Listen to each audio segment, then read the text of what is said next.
नमस्ते।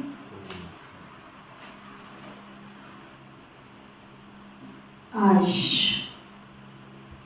बाबा की अव्यक्त मुरली की पार्टियों के साथ मुलाकात का पार्ट 2 सुन रहे हैं। सदा उमंग उल्लास में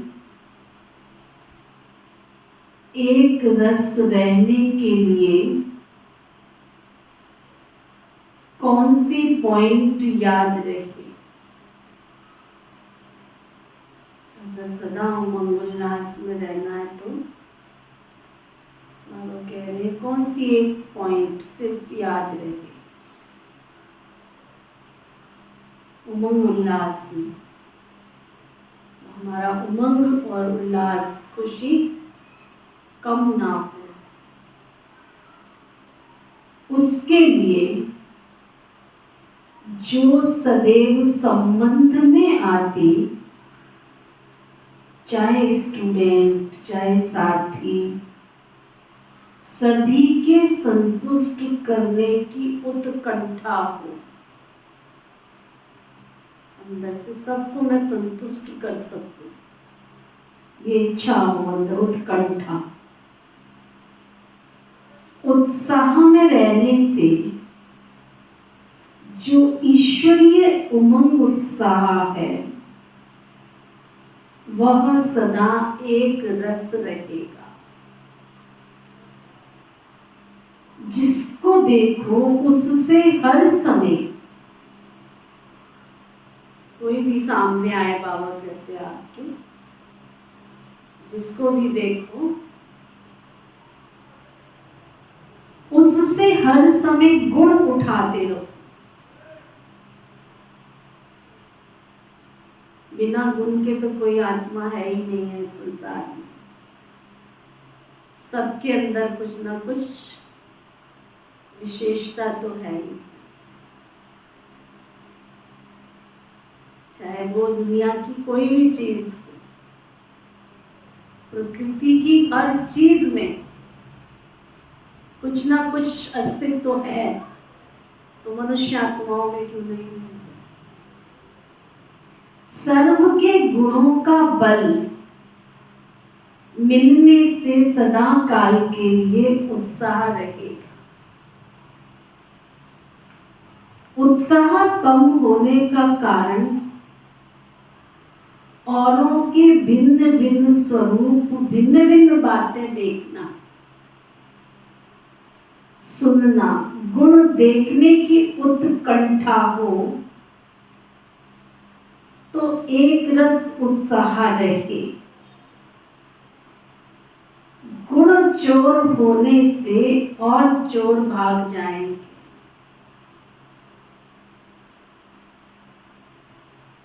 जो एक दूसरे की बुराई दिखती रहती है ना, बाबा कहते हैं, अगर सबकी विशेषताओं का चश्मा पहन लेंगे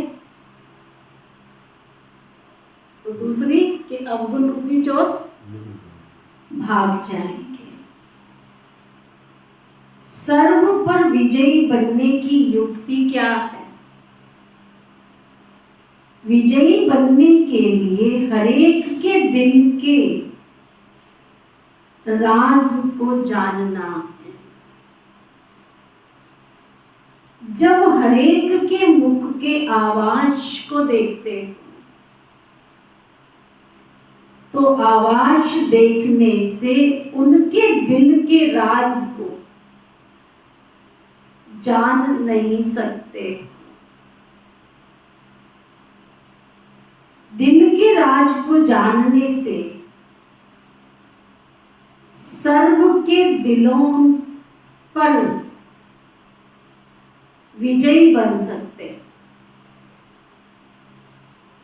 दिल के राज को जानने के लिए क्या चाहिए?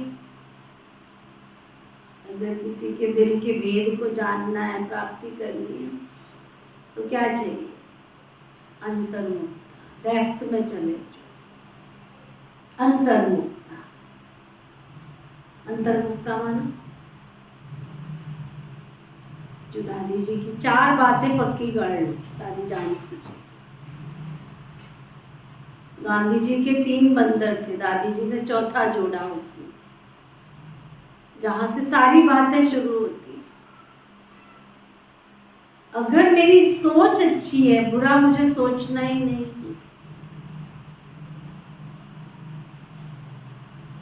अंतर के चक्षु खोल, मुझे बुरा सोचना ही नहीं। मेरी सोच अच्छी है, बुरा मुझे देखना ही नहीं है। मेरा दृष्टिकोण अच्छा है, मुझे बुरा सुनना ही नहीं है। किसी की नेगेटिव बातें मेरे कान में जाती ही नहीं है, और मेरे मुख से किसी के लिए अनर्थ गनर्थ बोल निकलते ही नहीं। चारों ही बातें अगर मेरी पक्की है, श्रीमत के अनुसार है, बाप दादा के अनुसार है, शिव बाबा की श्रीमत की आज्ञा के अनुसार, मैं क्यों सोचूं? दूसरे के लिए क्यों सोचूं मैं?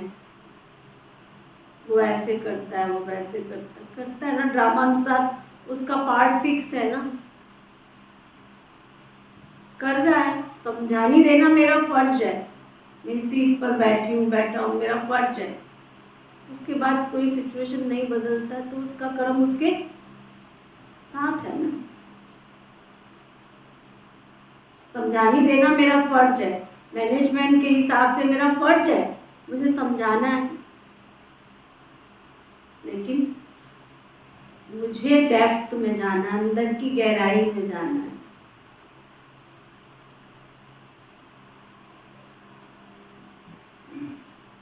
अंदर के चक्षु खुले, गीत है ना,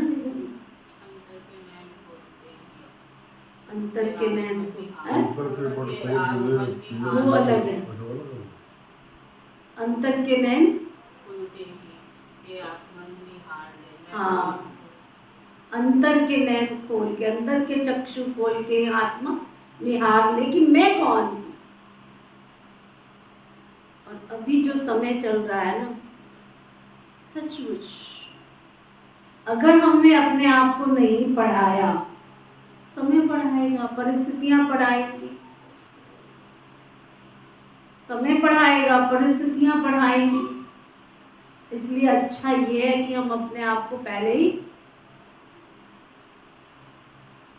अष्ट शक्तियों की प्राप्ति में, हम बाबा के बच्चे बने थे, सहन शक्ति आई हमारे अंदर, हमने समाज का सहन किया करके हम बाबा के बच्चे बने।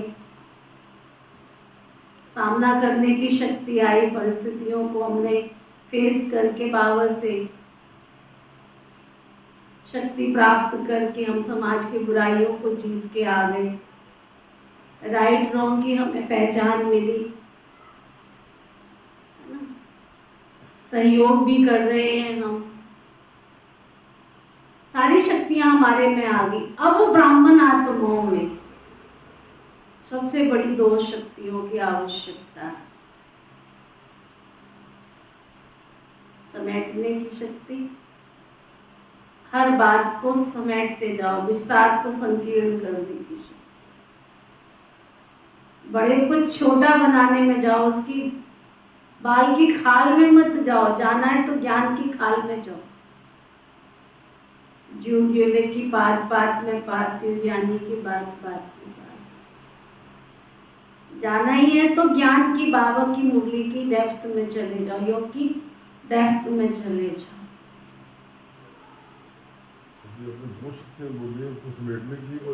विस्तार को संकीर्ण, बड़ी बात को छोटा करने की, पहाड़ को राई बनाने की, समेटो। घर जाने की वेला है, संबंधों का विस्तार मत करो, संबंधों को समेटो। बहुत बड़ी शक्ति है।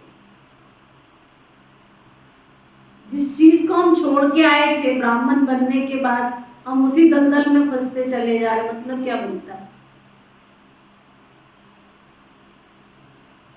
हमने बाबा को जीवन दिया है ना, चाहे आप गृहस्थ में रह रहे हो, चाहे हम आश्रम पे रहते हैं। बाबा के जो अकाउंट है वहाँ 2 तरह का अकाउंट नहीं है, ये अंडरलाइन कर लेना। हर ब्राह्मण आत्मा का एक ही अकाउंट है, चाहे वो आश्रम में रहते हैं चाहे वो घर में रहते हैं, बाबा के घर में एक ही अकाउंट है। ये मेरा पार्ट है कि मुझे आश्रम में रहने को चांस मिला है, तो मैं घर में रहने को चांस मिला है।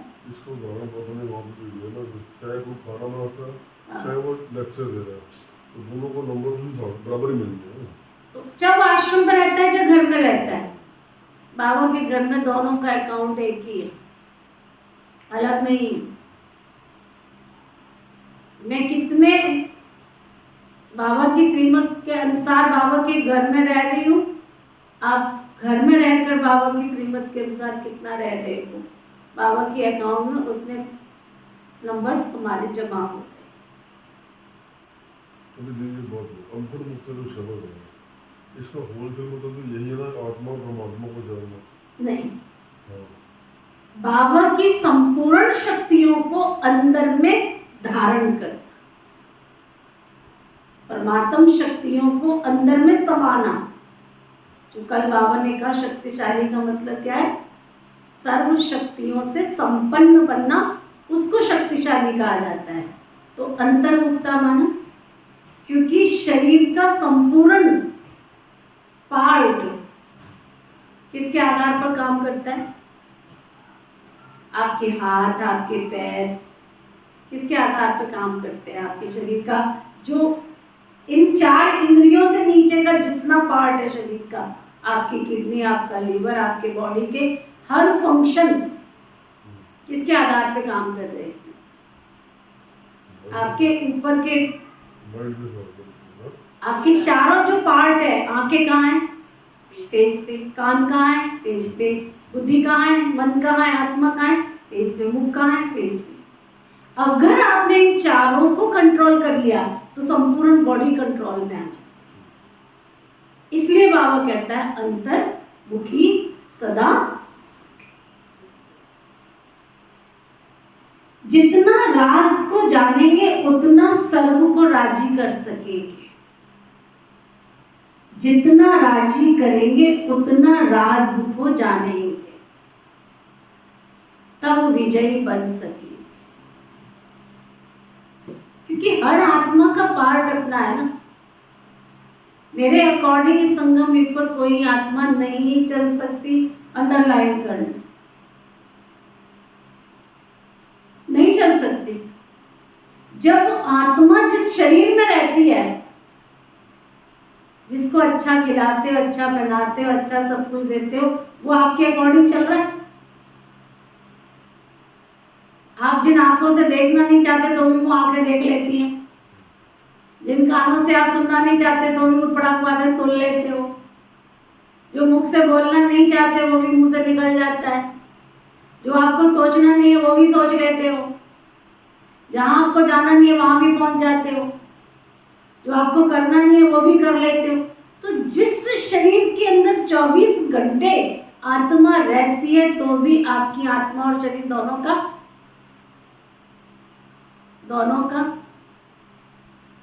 क्या, दोनों का तालमेल नहीं चल रहा है, आपके अकॉर्डिंग काम नहीं कर रहा है, तो आप दूसरी आत्माओं से कैसे अपेक्षा रख रहे हो, दूसरों से कैसे अपेक्षा रख रहे हो कि ये आपके अनुसार चलेगा। ये जितना जल्दी हो सके अपने आप को समझाना पड़ेगा। अगर नहीं समझाए तो बाद में सोच सोच के मर जाना, सोचते रहना, है ना। बाबा कहते जितना राजी करेंगे उतना राज को जानेंगे, तब विजयी बनेंगे।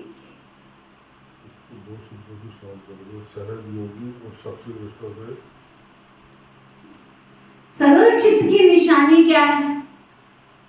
जो स्वयं सरल चित्त रहता है वो दूसरों को भी सरल चित्त बना सकता है। सरल चित्त माना जो बात सुनी देखी कि वह सार युक्त हो और सार को ही उठाए, और जो बात व कर्म स्वयं करे उसमें भी सार भरा हुआ हो, तो पुरुषार्थ भी सरल होगा। और जो सरल पुरुषार्थी होता है वह औरों को भी सरल पुरुषार्थी बना देता है। सरल पुरुषार्थी सब बातों में ऑलराउंड होगा, कोई भी बात की कमी दिखाई नहीं देगी, कोई भी बात में हिम्मत कम नहीं होगी, मुख से ऐसा बोल नहीं निकलेगा कि ये अभी नहीं कर सकते। के कितने जड़ संस्कार है, कोई भी बात कह दो फट से जवाब क्या आएगा, फिर कर लेंगे, चाहे वो स्थूल बात है, चाहे पुरुषार्थ की बात है, चाहे जीवन की बात है, फिर कर लेंगे। बाबा कहते सरल पुरुषार्थी जो होगा ना, ये एक मुख्य अभ्यास प्रैक्टिकल में लाने से सब बातों में सैंपल बन सकते हो। सर्व बातों में सैंपल बनने से पास विद ऑनर बन सकते हो। केवल एक बात, सरल पुरुषार्थी, एडजस्टमेंट पावर। सरल माना पानी को ग्लास में डालो ग्लास बन जाता है, कटोरी में डालो कटोरी बन जाती, तो पानी जितना सरल। ऐसा कभी कोई बात में कहते हो अभ्यास नहीं है, ऑलराउंड बनना दूसरी बात है, वो हुई आपकी कमाई।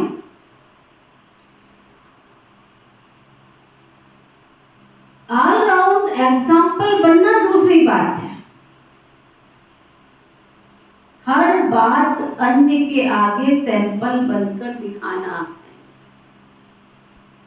हर बात में कदम आगे बढ़ाना, अपने द्वारा सभी को कमाई में उल्लास दिलाना, ये है ऑलराउंडर एग्जाम्पल बनना। सेंस में ज्यादा रहते हो या इसेंस में? सेंसिबल जो होते हैं वो इतने सफलता मूर्त नहीं बन सकते। इसेंस में रहने वालों की खुशबू अधिक समय चलती, उनका प्रभाव सदा काल चलता है। जो सिर्फ सेंस में रहते हैं उनका प्रभाव तो रहता है, परंतु हर समय नहीं। सभी के गले में विजय माला पड़ी हुई है, समझ में आया? बाबा के हम बच्चे बने, पुरानी दुनिया से निकल के आए, बाबा ने उसी समय विजय माला हमारे गले में डाल दिया, वेलकम कर दिया उसने। जब हमने भगवान के घर में चरण रखे थे उसी दिन उसने विजय माला हमारे गले में डाल दी थी। लेकिन नंबर बार हम भी क्या करते हैं, जो VIP होता है उसको बहुत सुंदर, जो साधारण होता है उसको वैसा, दूसरा होता है वैसा, तो हर एक के गले में बाबा ने विजय माला डाली है नंबर वार। कोई के गले में बड़ी तो कोई के गले में छोटी। इसका कारण क्या है? जितना जितना शुरू से लेकर मनसा में, वाचा में, कर्मणा में आई हुई समस्याओं या विघ्नों के ऊपर विजयी बने हैं, उस अनुसार विजय माला हर एक की बनती है। जितना जितना शुरू से लेकर मनसा में, वाचा में, कर्मणा में आई हुई समस्याओं या विघ्नों के ऊपर विजयी बने हैं, उस अनुसार विजय माला हर एक की बनती है। शुरू से लेकर देखो तो मालूम पड़ सकता है कि मेरी विजय माला कितनी बड़ी।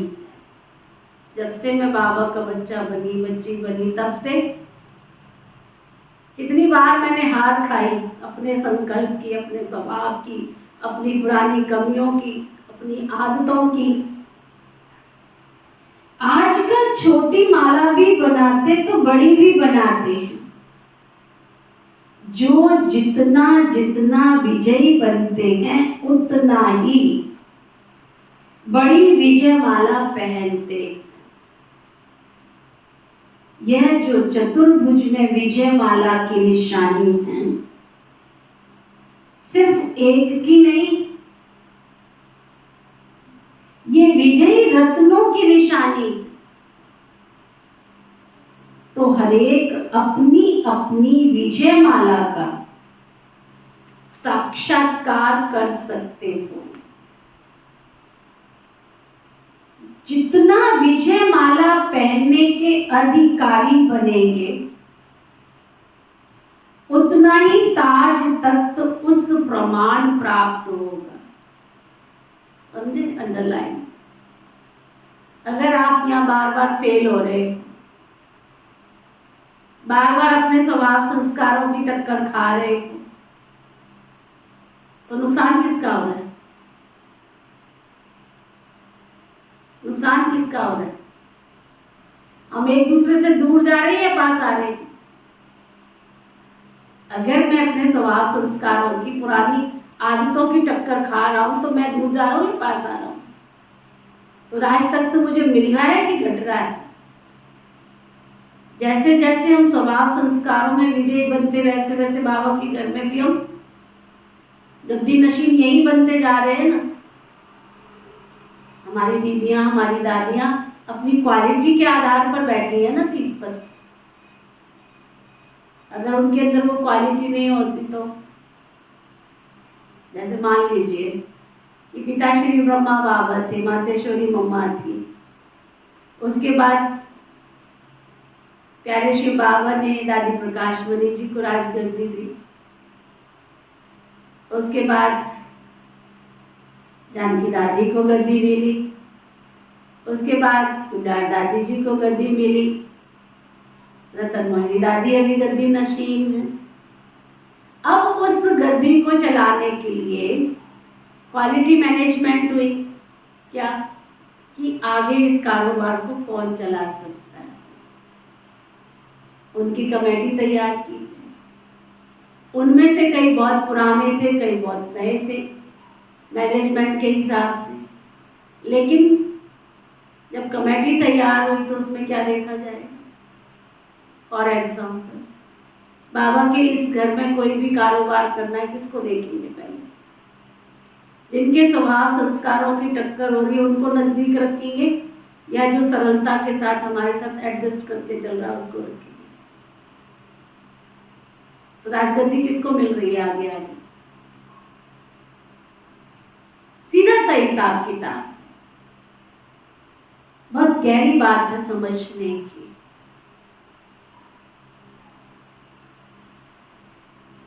तो इस समय विजय माला के प्रमाण अपना भविष्य राज तख्त भी समझ सकते हो। अगर आप अपने स्वभाव संस्कारों के साथ एडजस्टमेंट नहीं कर सकते, आप दूर चले जाओ या पास रहोगे? छोड़ो ना, कौन सिरदर्दी मोल लेगा? और छोड़ो, जितने दिन काटना काटो, छोड़ो। अगर एडजस्टमेंट है तो एक ने कही, दूसरे ने मानी, दोनों बन गए। और इस बाबा के घर में भी वो कहते हैं पूत के पांव पालने में दिखते हैं। बाबा के घर में आते ही नम्रता, निर्माणता, सरलता। अगर पीछे से बैक प्रॉपर्टी लेके आए तो बहुत अच्छी बात है, नहीं तो बाबा की याद और योग की शक्ति से एडजस्टमेंट करके उन संस्कारों के आधार पर आगे आगे तुमको चांस मिलता जाएगा। तो बाबा कह रहे हैं, तो इस समय विजय माला के प्रमाण अपना भविष्य तत्व भी समझ सकते हो कि भविष्य में क्या मिलने वाला है। यहां ही अब सभी को साक्षात्कार होना है, यहीं पे हो जाएगा सब। साक्षात्कार सिर्फ दिव्य दृष्टि से नहीं, प्रत्यक्ष साक्षात्कार भी होना है, प्रैक्टिकल में भी दिखे। प्रत्यक्ष का प्रमाण ये भी साक्षात्कार है। इसलिए पूछा कि कितनी बड़ी है विजय माला। एक है सर्विस का बल और दूसरा है स्नेह का बल। आपकी सेवा कितनी है, दूसरा स्नेह की शक्ति कितनी है। इसलिए एक्स्ट्रा बल मिलने के कारण विशेष सेवा हो रही है। जो स्वयं में शारीरिक के हिसाब से शक्ति नहीं समझते हैं, लेकिन ये बल होने के कारण जैसे और कोई चला रहा है। भले आपके शरीर से कुछ नहीं हो रहा, लेकिन बाबा आपसे सब काम करा रहा है। इसका मतलब बाबा करा रहा है ना, आपको यूज कर रहा है ना। ऐसे अनुभव करते हैं जैसे कोई मेरे से सेवा ले रहा है। निमित्त बनने से बहुत एक्स्ट्रा बल मिलता है। जैसे साकार रूप में निमित्त बनने से एक्स्ट्रा बल था, ऐसे इसमें भी है। अतीन्द्रिय सुख का अनुभव होने से क्या होता है? अतीन्द्रिय सुख मिलने से जो इंद्रियों के सुख का आकर्षण है वह समाप्त हो जाता है। जो दुख देने वाली चीज है वो कौन सी? अगर बाबा के बने हो आप और उसके बाद भी आपको दुख की फीलिंग आती है, बार बार संतुष्टि नहीं हो रही है, आत्मा संतुष्ट करने का प्रयत्न कर रहा है लेकिन सेटिस्फैक्शन ही नहीं मिल रही है, तो क्या कारण है? बाबा कहते हैं इंद्रियों का आकर्षण। कोई खाने का, कोई पहनने का, कोई देखने का, कोई घूमने का, इंद्रियों का आकर्षण, संबंध का आकर्षण। वह कोई भी कर्म इंद्रियों के वश होने से जो भिन्न भिन्न आकर्षण होते हैं ना, वह अतीन्द्रिय सुख व हर्ष दिलाने में बंधन डालते, आपको खुश नहीं रहने देते। बाबा ने पहले ही कहा हुआ है, मैं तुम्हारी जीवन का रखवाला हूं, मैं तुम्हारी हर इच्छा को पूर्ण करने वाला हूं, लेकिन आसक्ति वाली इच्छाओं को पूर्ण नहीं करूंगा। तुम्हें शरीर तुम्हें मैंने दिया है, ढकने के लिए वस्त्र दूंगा। मेरा शरीर तुम्हारा 100 रुपए में भी ढक सकता हूं, तुमको मुझे 1000 वाला चाहिए, तो उसने 1000 की गारंटी नहीं दे रखी, 1000 की गारंटी नहीं दे रखी है उसने कहा मैं तुम्हारा शरीर ढकूंगा क्योंकि शरीर तुमने मेरी सेवा में लगाया है। तुम्हारी मैं भूख को तृप्त करूंगा, तुम्हें भूखे नहीं मरने दूंगा, परंतु तुम आसक्ति वाला भोजन मांगोगे तो मैं नहीं दूंगा। मैं तुम्हारी भूख की तृप्ति करूंगा, जो तुम्हें चाहिए तुम्हारे शरीर के लिए वो मैं दूंगा, पर तुम्हारी हर घड़ी आसक्ति पूरी नहीं होगी। तुम्हें रहने के लिए छाया चाहिए, मैं घर दूंगा तुम्हें। इसलिए आप देखो कोई साधारण सी आत्मा भी बाबा के घर में आते ही पहले उसको छोटा कमरा दे देता है ना। आप अपनी क्लास में देखो कोई भी किराए पे रहने वाला बच्चा नहीं, और जो आता है 1.5 साल में उसको बाबा चाहे झुग्गी झोपड़ी हो चाहे छोटा सा घर ही हो, लेकिन उसको रहने की छत दे देता। उसने गारंटी किया है, लेकिन वो गारंटी नहीं किया कि मैं तुम्हें महल दूंगा, है ना। तो बाबा कहते ध्यान से सुनो, बहुत अच्छी बात बाबा अंदर के पुरुषार्थ की बात बाबा बता रहे। अतीन्द्रिय सुख मिलने से जो इंद्रियों के सुख का आकर्षण है वो समाप्त हो जाता है। जो दुख देने वाली चीज है ना मनुष्यात्मा को, वो कौन सी है? इंद्रियों का आकर्षण, संबंध का आकर्षण।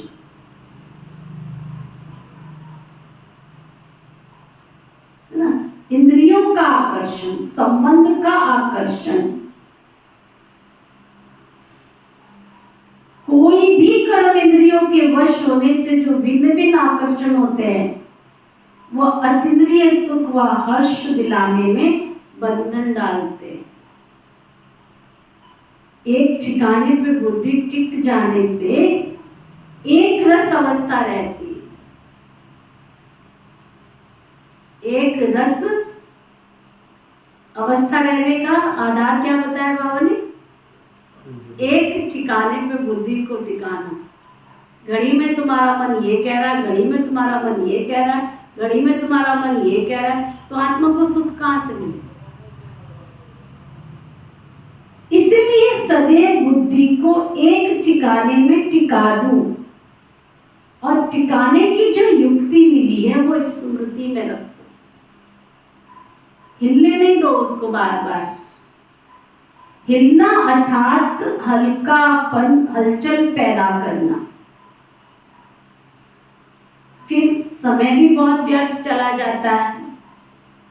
युद्ध में समय बहुत जाता है। शक्तियों के चित्र में शक्तियों की निशानी क्या दिखाते हैं?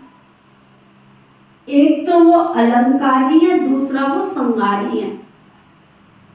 जितनी उनकी साज सज्जा 16 श्रृंगार है, उतनी उनके शस्त्र भी है, संगारी भी हैं। अलंकार किस लिए है? संहार करने के लिए। ऐसे अलंकारी संहारी मूर्त अपने को समझकर चलते जाए। जब ये स्मृति में रहेगा कि मैं संहारी मूर्त हूं, तो वे माया के वश कभी भी नहीं होंगे। सदैव चेक करना कि अलंकार सभी ठीक रीति से धारण किए हैं। कोई भी अलंकार अगर धारण नहीं किए हुए तो विजयी नहीं बन सकते। जैसे सुहागिन होती है ना, वह सदैव अपने सुहाग की निशानी को कायम रखती है। कितनी बड़ी बात बाबा कह रहे हैं। जैसे सुहागिन होती है, वो अपने सुहाग को सदैव कायम रखती है। जैसे देखो, कभी भी अपना स्थूल श्रृंगार कम हो जाता है, नीचे ऊपर होता है, तो उसको बार बार ठीक करते हो ना। इसलिए कोई भी अलंकार रूपी श्रृंगार बिगड़ा हुआ है तो उसको ठीक करना है। जो अति पुराने होते हैं ना, उनको पूरा अधिकार लेकर जाना है। अधिकार लेने के लिए अपने ऊपर छाप लगाने के लिए मधुबन में आते हो ना। ये मधुबन है फाइनल टप्पा व छाप लगाने का स्थान। जैसे पोस्ट ऑफिस होती है ना, बाबा के घर मधुबन, जो आप लोगों को चांस मिलता है ना जाने का। आजकल भाई बहनों ने तो केवल ऐसे घूम फिर के आ जाते हैं। वास्तव में तो मधुबन माना आप अपने कारोबार को समेट के जा रहे हो, रिलैक्स होके जा रहे हो। अपनी सेल्फ स्टडी करो ना वहां जाके, अपनी कमियों का चिंतन करो ना। भगवान के घर में आपको पनाह मिली, आपको जो चांस मिला, उसके बाद भी आप देखो ना, बाबा के घर में रह के कोई उषा दीदी बन के विश्व की सेवा कर रहा है, कोई शिलू दीदी बन के विश्व की सेवा कर रहा है, कोई सूरज भाई बन के विश्व की सेवा कर रहा है, कोई आत्म प्रकाश भाई बन के विश्व की सेवा कर रहा है। कई ऐसे भी है खा पी के साथ अपना समय वेस्ट कर रहे हैं। स्थान तो सबको मिला है ना वहां पे रहने को। कई अपनी सेल्फ स्टडी करके, सेल्फ पुरुषार्थ करके, स्व उन्नति करके विश्व में बाबा के समान सेवाधारी बन के सेवा कर रहे हैं। कईयों के व्यर्थ चिंतन ही पूरे नहीं हो रहे हैं। यहाँ बैठ के टाइम पास कर लिया, वहां बैठ के टाइम पास कर लिया। और आजकल तो सबको एक खिलौना मिल गया, कोई उसको मिसयूज करके यूज कर रहे, और उसी साधन से आज हमारे राजू भाई को देखो, कितने भाई ऐसे हैं, कितनी बहनें ऐसी हैं जिन्होंने ये साधन, उनके पास भी है, हमारे पास भी तो है ना, उस साधन से विश्व की सेवा में लग गए। आपको पता है जो इस में बाबा के घर से जो भी इसमें डालती 150 200 लोग 250 लोग बाबा की मुरली घर बैठ के पढ़ रहे हैं या सुन रहे हैं और इंतजार करते हैं। अभी ये मैं मुरली डालूंगी ना, अभी इंतजार करेंगे कब आएगी और कब हम बैठ करके सुनेंगे। साधन तो हमारे पास भी, लेकिन किस में यूज हो रहा है? और कहीं उसमें टाइम पास ही कर रहे हैं। हमारे पास टाइम है जो हम टाइम पास करें? वो बाबा कह रहे हैं। तो बाबा के घर जाते हैं माना, वहां में सेल्फ स्टडी करने का चांस मिलता है, अपनी उन्नति करने का चांस मिलता है। बाबा के कमरे में बैठ जाओ, तपस्या धाम में बैठ जाओ, किसी एकांत में बैठ जाओ, तुम्हें वहाँ खाना बनाने की चिंता नहीं है ना, पैसा कमाने की चिंता नहीं है, तुम बिल्कुल रिलैक्स होके गए हो, उस टाइम को सफल। कहीं वो मार्केट में घूमने में ही टाइम वेस्ट कर देते, क्या करेंगे चीजों को इकट्ठा करके, क्या करेंगे? अगर हम बाबा के बच्चे बन के भी इकट्ठे करने में ही लगे पड़े, इस धरा पे सब कुछ हमें छोड़कर जाना है, छोड़ने की तैयारी चल रही है। रोज बाबा कहता है किसकी दबी रहेगी धूल में, किसकी राजा खाए, सफली होगी उसकी जो ईश्वर अर्थ लगाए। चीजों को क्यों इकट्ठा?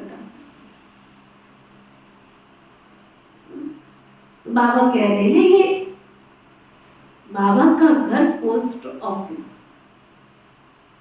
उसमें जब फाइनल ठप्पा लगाते हैं, जब चिट्ठी आती है, ये भी स्वर्ग के अधिकारी बनने का छाप है मधुबन। ये कोई ऐसा वैसा स्थान नहीं है। मधुबन जाना कोई साधारण बात नहीं है। मधुबन में आना अर्थात मधुबन में आना अर्थात करोड़ गुना कमाई जमा करना। जो विघ्न विनाशक होते हैं ना, वो विघ्न हार नहीं बन सकते। कंबाइंड अपने को समझो, बाप दादा तो सेकंड सेकंड का साथी है। जब से जन्म लिया है तब से लेकर बाबा साथ है। यहाँ जन्म भी इस समय होता है, साथी भी इस समय मिलता है। लौकिक में जन्म पहले होता है और साथी बाद में मिलता है, लेकिन यहाँ तो बाबा का बच्चा बनने के साथी पहले मिलता है ना, जन्म पहले, ऐसे ना? वहाँ जन्म पहले होता है फिर साथी बाद में मिलता है। और यहाँ बाबा के बच्चे जिस दिन बने उसी दिन बाबा साथी बन के साथ आके खड़ा हो जाता है। समझा? अच्छा, ओम शांति। आगे पार्ट 3 कल करेंगे। ओम शांति शांति।